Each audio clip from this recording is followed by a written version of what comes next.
রামিসার বাবার কথাগুলি শুনে যান, যার যায় সে বুঝে হারানোর কি বেদনা। ও আমার একটা হৃৎপিণ্ড, সেটাই আল্লাহ নিয়ে গেছে। পরশুদিন বলছে, বাবা আমার একটা বরখা কিনে দাও। আমার স্যান্ডেলটা দেখেন 3 বছর পুরাতন ছেঁড়া, কিন্তু আমি আমার স্যান্ডেলটা পাল্টাই না, সেলাই করে নেই, কিন্তু আমার বাচ্চাদেরকে আমি কষ্ট পেতে দেই না। শুধু একবার বলছে, বাবা লেচে খাবো। আমার মেয়ের মোবাইলে আমার না হলে 500 ছবি আছে। আমি এখনো সাহস পাইনি আমার মেয়ের একটা ছবি বের করে দেখতে। আমার সেই সাহস নাই, আমি সেই সাহস হারাই ফেলছি, কারণ ও আমার ছিল হৃৎপিণ্ড। ওর জীবনে এমন কোনো চাওয়া নাই যেটা আমি পূরণ করি নাই।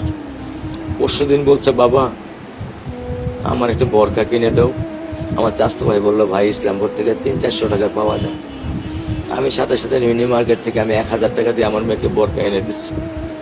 আমি দরিদ্র, ভাঙা বাসায় থাকি, কিন্তু আমার সন্তানদেরকে আমি কখনোই দারিদ্রতা স্বাদ পেতে দেইনি, দারিদ্রতা স্বাদ পেতে দিইনি।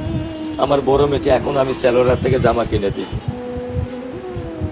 আমার স্যান্ডেলটা দেখেন 3 বছর পুরাতন ছেঁড়া, কিন্তু আমি আমার স্যান্ডেলটা পাল্টাই না, সেলাই করে নেই, কিন্তু আমার বাচ্চাদেরকে আমি কষ্ট পেতে দেই না।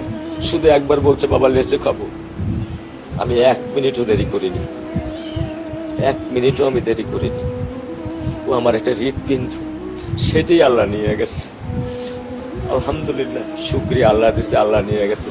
আমার কোনো কষ্ট নেই। আমি তো চাইলে পারতাম না, অনেক দম্পতি আছে যাদের সন্তান নেই। আল্লাহ দিছে, আল্লাহ নিয়ে গেছে। আমি আলহামদুলিল্লাহ করি আল্লাহ গেছে। আমার কোনো কষ্ট নেই, আমার কোনো কষ্ট নেই।